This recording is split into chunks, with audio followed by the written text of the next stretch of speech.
Hello to our New Zealand listeners. Powrup is coming to a city near you. If you're in Wellington, Christchurch or Auckland, we've specially designed a 4-week program to help you bust through those beliefs and habits that are holding you back. Come and join some of our very first leadership cohorts in June and July. We even have an email template to help you get professional development budget. So reach out at hello@powrup.com and we look forward to meeting you in person.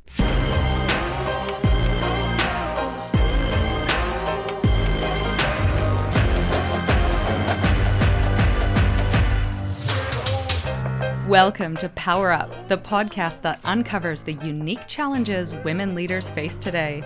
Join your hosts Nat and Kristen as we dive into the tough topics and provide actionable insights you can apply right now. Don't forget to hit subscribe so you don't miss any episodes. Hello, thanks for listening. Today we are chatting about getting unstuck, which is quite relevant to me, stuck on the bed right now. I always cram myself in the corner, then can't get off.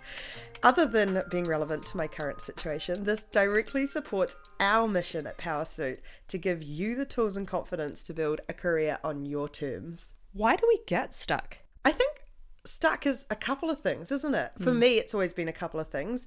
Sometimes, like recently, I've bumped into a few people I haven't seen for a while, and you have this conversation about what's been happening in the last year, and you sort of end up going, oh, nothing? That can feel a bit stuck when you have to say that over and over again. Yeah. What about you? Any other? Well, when we learned a lot about money, building an investing platform, it felt as though a lot of people just don't know what next best step is.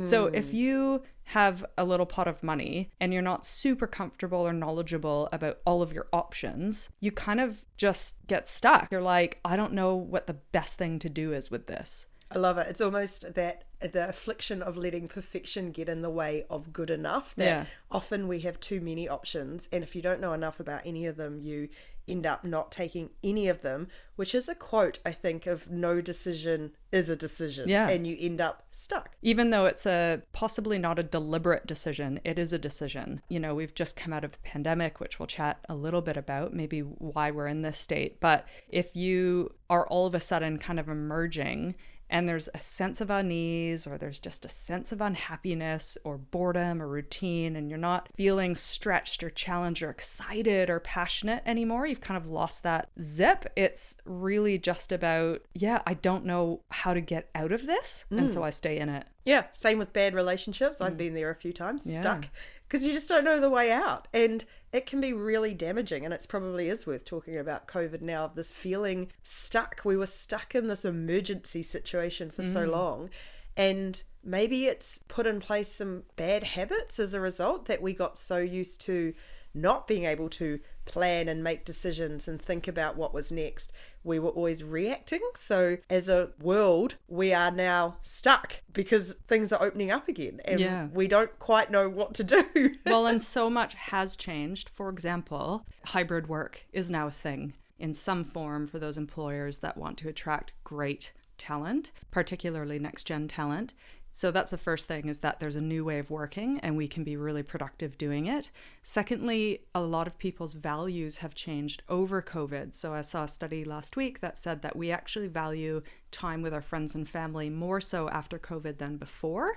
And that will ring true particularly in those countries who were locked down for a really long time and had to deal with probably a lot of loneliness and mental health issues over the period. They're kind of reevaluating their values and go, oh, well, actually, I don't want work to totally take over my life, and I value more than just that. And so I think our values have changed also, which leads to a feeling of, is this work that I do filling my cup? Like literally my values have changed.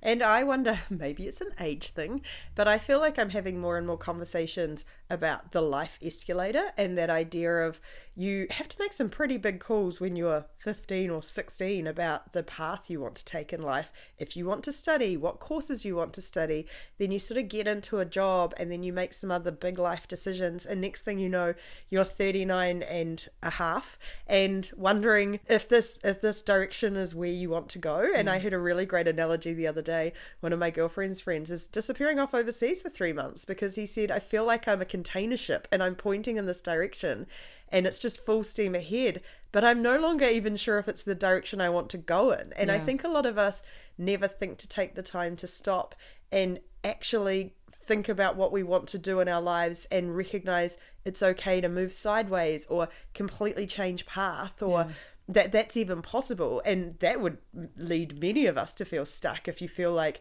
I'm in this path and I'm moving forward and I'm used to ticking off goals and being a high achiever, and I'm suddenly wondering why. Yeah, I think so. And there can be a couple variations of that. And one of it is literally the career path, and is this what I want to do?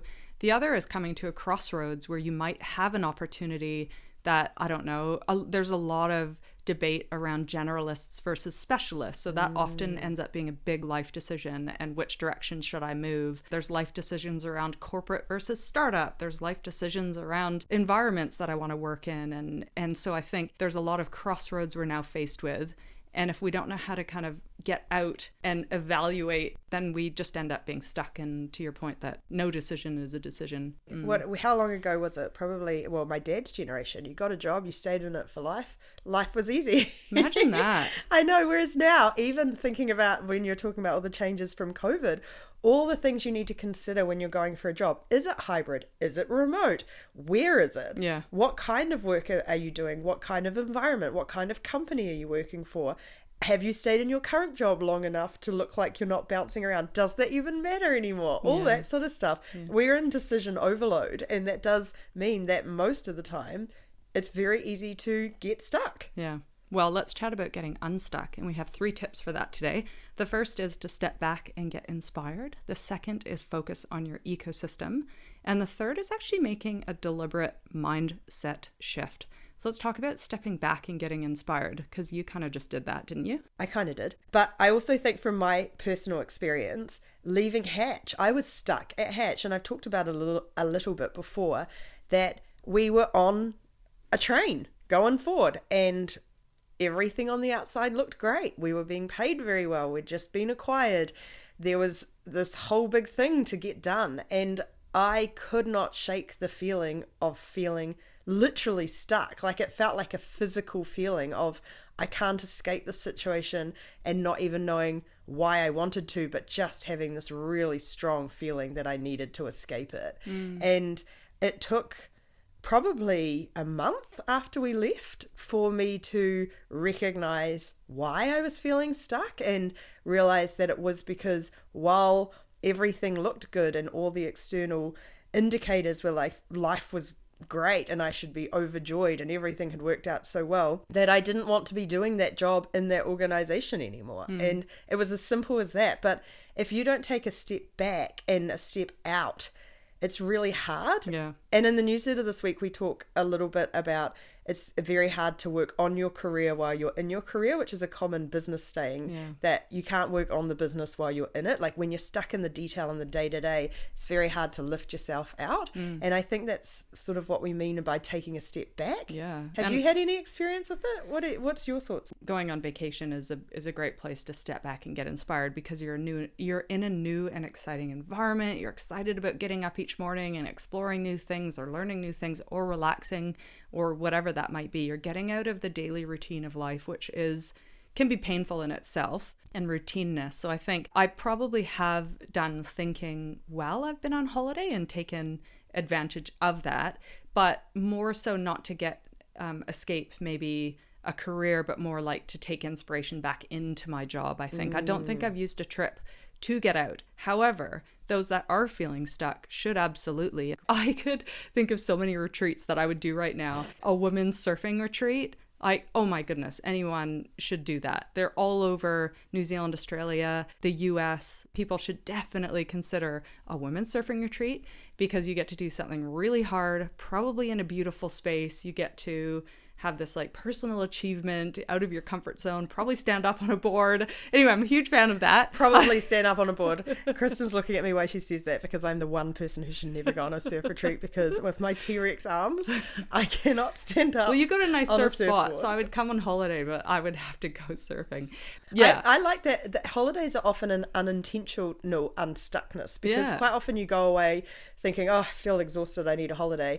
And somewhere along the line, that week or a couple of days off, you suddenly get a fresh perspective. You're sitting by a beach going, oh, actually life doesn't have to look like it looked like.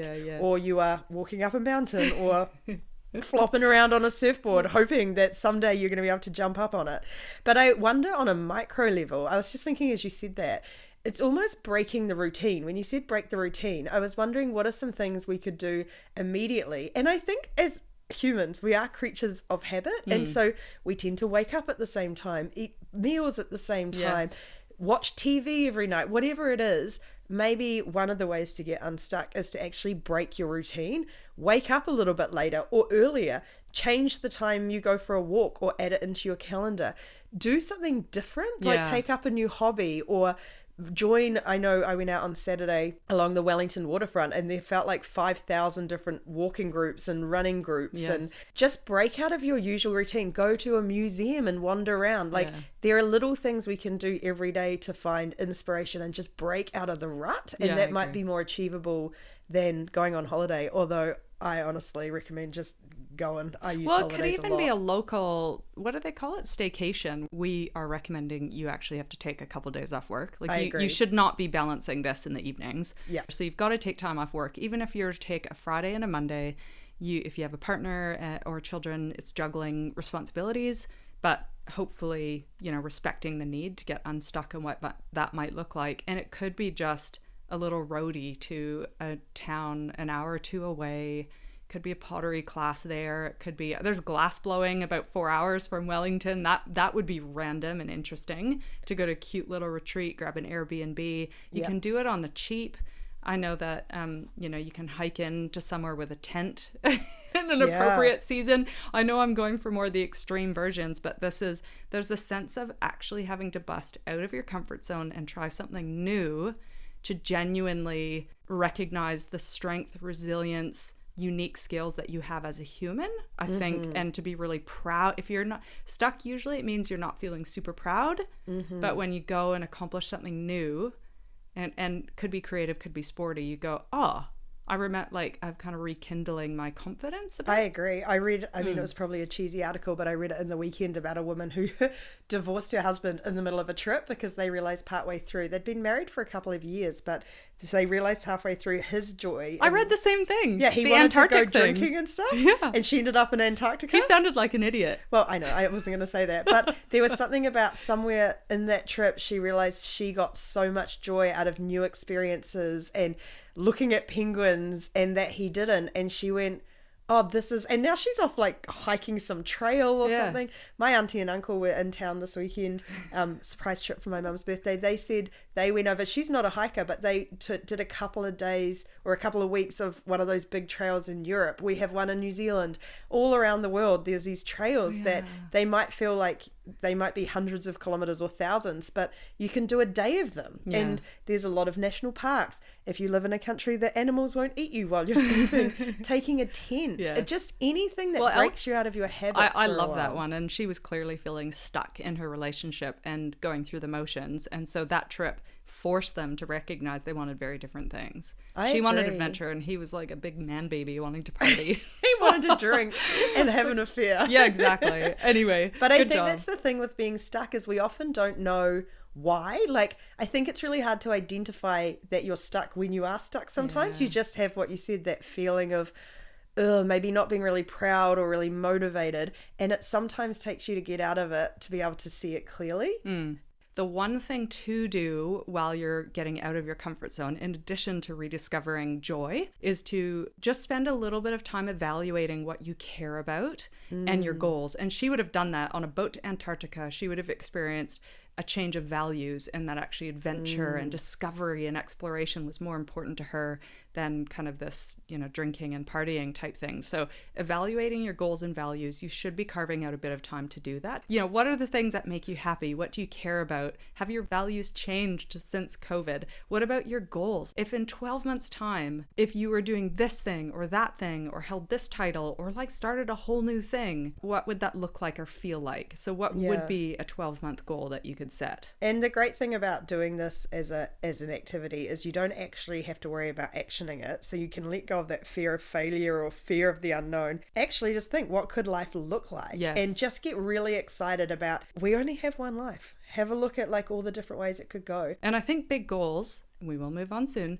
but I loved that you were like, it's okay. It's not like once you set your goal, you can't change it and you're tied to it. That was an experiment that you're running, and you will either grow into that goal or you won't. I asked my son last night in our like weekly little chat, nightly little chats. In the spa? In the spa, in the hot tub. Every night we have our little chats, and I'm like his biggest fan and coach. But I said to him, he wants to be a pro football player and is working very hard to make that goal. And I said, do you think you can actually make it in the top league? I mean, it's like 0.5. Great coaching, Kristen. I needed to figure out where his brain was, right? Because it's 0.5% to make it. So I said, do you think that you can actually make it? And he said, well, no, I don't think so. Maybe the next tier down. And I said, oh, that's interesting. Why wouldn't you start with that goal? And he said, oh, because I get made fun of when I tell my friends that and people that. Fair enough. There's like that weird social thing. But what if in your brain you genuinely set that goal, you genuinely had a vision, you can change it. And you share it with people who support you. For anyone who's listening from overseas, New Zealand has this really interesting phenomenon called tall poppy syndrome, where if anyone sticks up above the other poppies, has bigger ambitions, bigger dreams, we have a tendency to want to cut them off at the knees, and that's what your poor son's experienced. He even said it. He even said tall poppy syndrome. So I said, so okay, unfortunate. We'll go. I mean, I understand the social pressure at high school and all that stuff. So go do what you need to do, but you should recreate that goal in your head and that vision, and you should hold on to it, knowing that it might change. You might not grow into it, but why wouldn't you have that in your brain? Yeah, it's like the Avril Lavigne song, the skater boy. He's the skater boy.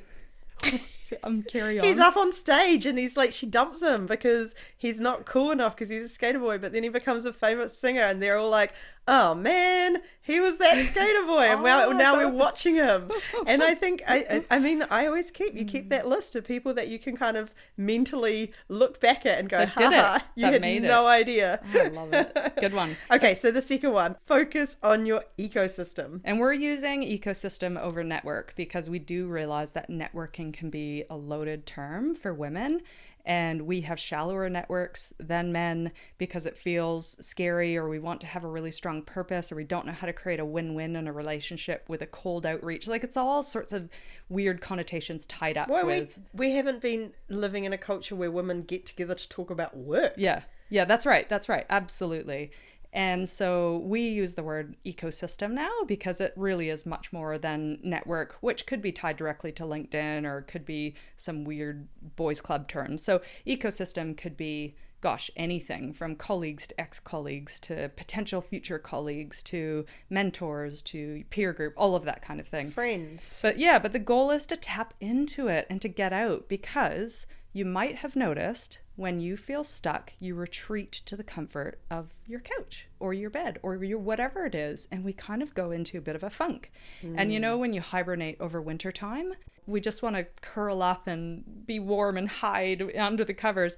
We do the same thing when we get stuck, and you have to force yourself to take that step and get out.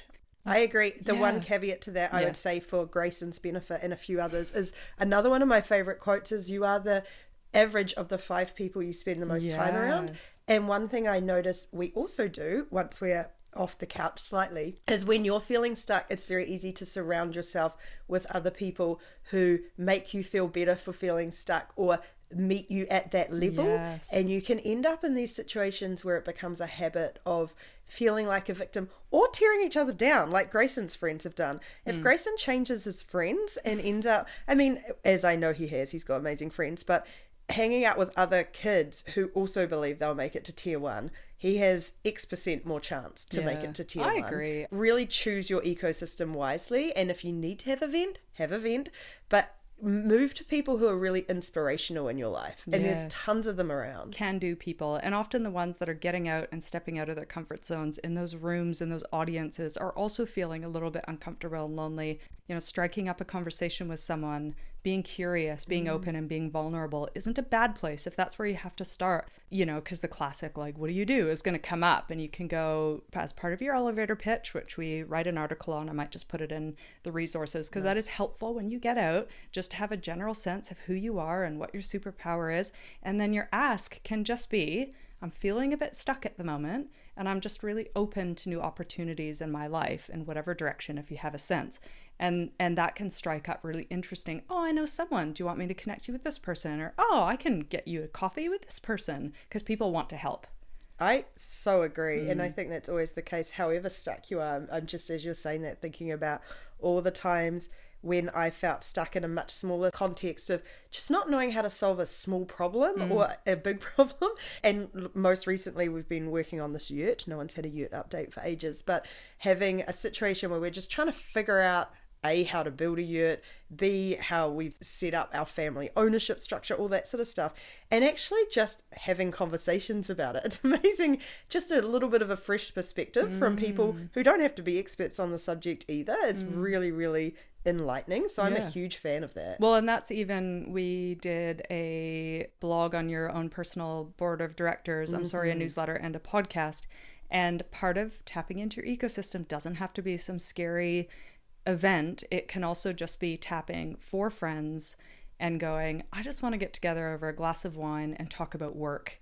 And that can, if it's a safe place, if people are willing to be open and vulnerable and it's not this weird competitive vibe, they are your people. Absolutely. And they will back you and give you suggestions about what your next step could be. So we love the power of a peer group. And one of my really good friends has been working on recently, I really love her for this, asking for help more. That is one of her identified work-ons, that she is so used to doing everything on her own, balancing everything, trying to come up with solutions. And so she's proactively, and she always tells me when she's doing it, she'll ask me for help and say, I'm working on asking for help, because I don't think she's quite comfortable yet just doing it. And every single time I am so excited to be able to be a bigger part of her life. So for me, it's like, great, I get the opportunity to do this. So don't be afraid to ask for help or to ask for connections, because I think people don't see it as a burden. We see it as a really exciting way to connect. And often, especially when you're talking about getting stuck, I do not know one person who's never experienced being stuck. So we all can empathize and have some insights from our own experience to share. So I really, really like that one of get off the couch and in whatever way you're able, get out of your comfort zone and connect with people. Yes, even if you connect with us. Yeah, we love it. We love it when people send us emails. What were we going to open at one point? Someone sent the vent line. No, what was it called? Rage? The rage line. I think a couple of people have done it and unofficially just started an inbox for us saying, I'm just sending this to the rage line. And we're like, great, well, we'll accept it. We'll accept all submissions. Yes, and we will listen to the rage and venting. However, our third and final point is deliberate mindset shift. So we are all allowed to be victims. I loved your quote earlier, Nat, before the podcast as we were chatting, that it's actually being a victim and feeling sorry for ourselves. It is almost a stage of grief. Like it actually is a stage of you recognizing you're stuck and unhappy, and it's okay to kind of wallow in it for a little bit and, you know, eat a tub of ice cream and hide under the covers, but then act. Rage, vent at us, but then we want to surround you and go, okay, well, what is the first step to get out of this thing? And so that deliberate mindset shift could be that you actually are switching something on in your brain. I think we can talk about a couple of different mindset shifts, but the first one for me and the big one is, unless you're in a very bad situation,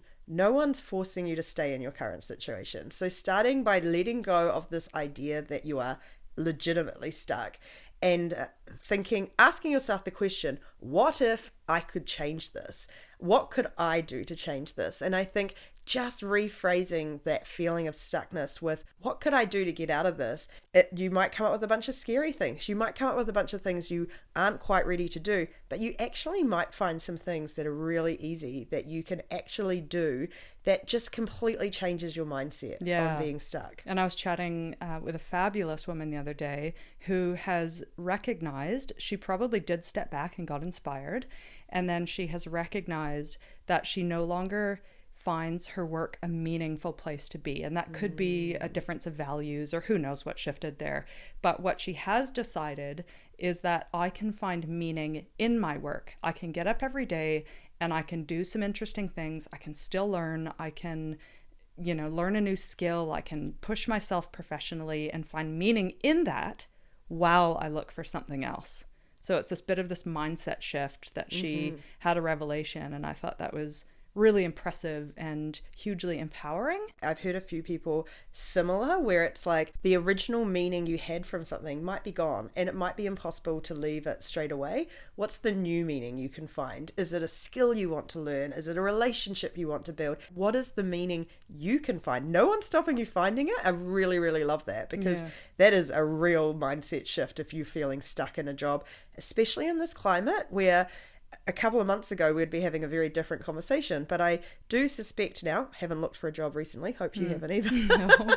But I do suspect it's a little bit harder than it has been. So you may not be able to leave a work environment as quickly as you might have a few months ago.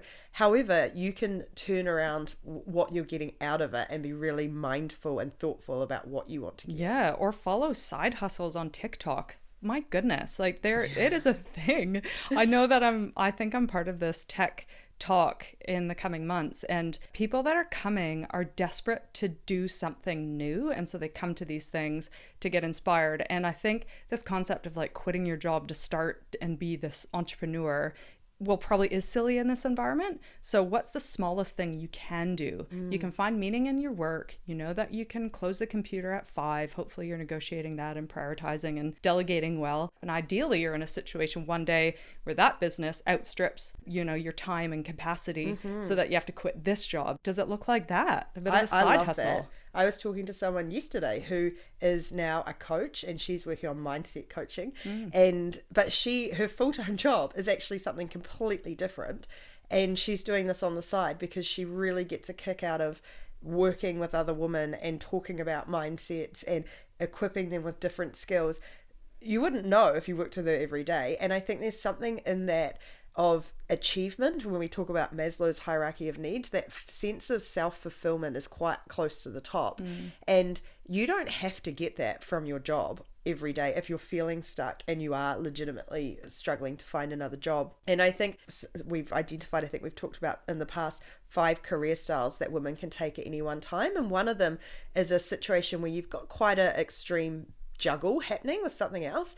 And I think it's absolutely okay to give yourself permission at times to say, my career might be on the back foot right now for a while, and I'm actually going to focus on achieving somewhere else in life. And that might be signing up to do a thing that you've never done before, one of those F45 things, or a 45-day yoga challenge, or set yourself a challenge of reading 20 books in a year, or something that you can achieve that gets you back in that positive spiral, rather than staying in a situation that you may not be able to change immediately. What are some other things that can help you feel like help you achieve something that gets you excited again? Learns new skills. And the last thing that I would add in this particular section, you're evaluating your goals and values while you've stepped back and got inspired. Now you're tapping into your ecosystem, and you're able to kind of share what those are and be vulnerable and share your pitch. I think as part of going into your ecosystem is, during your deliberate mindset shift, identify what you're good at. And what you're good at is often people will tell you you're good at. You'll love doing the work. You will kind of recognize that I'm quite good at this. Those are things that you're good at. And so to find meaning in your work, are you using that every day and stretching that what you're good at? Because it is sometimes, like you say, when you're feeling stuck, you're often low on confidence. You're not feeling really proud of where you are. And it's changing your mindset might actually be taking a step back and writing a list of all the things that you're really good at, and just playing tricks on your brain and just reminding your brain that you're actually a really capable, confident person and you just need to get over this little hurdle. Yeah. Well, any last thoughts? Closing thoughts? No, I think we've covered the whole thing. Yeah, I hope so. But we would love your feedback on this episode. Are you feeling stuck right now? Are you going to take any of these actions and book something into your calendar, be it a day or two off, or get out to an event? Or are you just going to spend the weekend thinking about things that you're good at and actually go in with a fresh mindset on Monday, even though Monday blues, that's a terrible day to go in and be fresh, eh? That's like a psychological thing. Is it? Some people love it, some people might hate it. They start, scientifically, we start to get dread Sunday afternoon. Oh. Yeah, so quite often it's tough to change your mindset on a given Sunday going into Monday. So if you just want to let Monday go, hump day maybe is a good day. Tuesday night going into Wednesday, you know that you've got a couple of days to go. Yeah. I mean, if you are feeling that dread on a Sunday, you may be feeling stuck. So it might be a good idea to investigate why you're feeling that dread. Let us know. We'll probably have we talked about a few things we might have in the resources, but we'd love you to reach out and let us know if you enjoyed this episode and relate to it, want to try anything, did we miss anything? You can find out and sign up to our newsletter at powersuit.com. Give us 5 stars. I was going to make some sort of pun about get us unstuck, but I couldn't figure out. We're not stuck in our community. Our community's growing quite quickly, so we can't claim to be stuck. Save us from being stuck by following us and giving us 5 stars. We'd still love that. So anyway, have a good one and get in touch. We look forward to hearing from you. Chat later. Bye. Bye.